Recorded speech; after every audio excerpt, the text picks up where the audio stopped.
Buenas pepestas y bienvenidos a un nuevo capítulo de la Xugada de Pelayo, Entamamos. Nesta ocasión vamos a hablar del Club Hispánico de Castellón, equipo con sede en Piedras Blanques.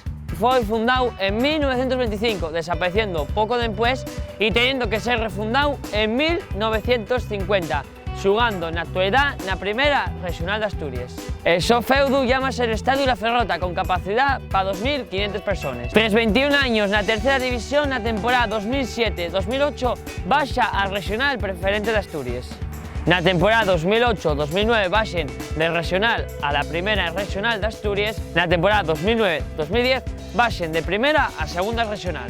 Ya que el so primer uniforme consta de una camiseta verde con franjas blancas en los laterales, teniendo también pantalón y medias verdes. La segunda equipación lleva una camiseta amarilla con detalles en negro y pantalón y medias verdes.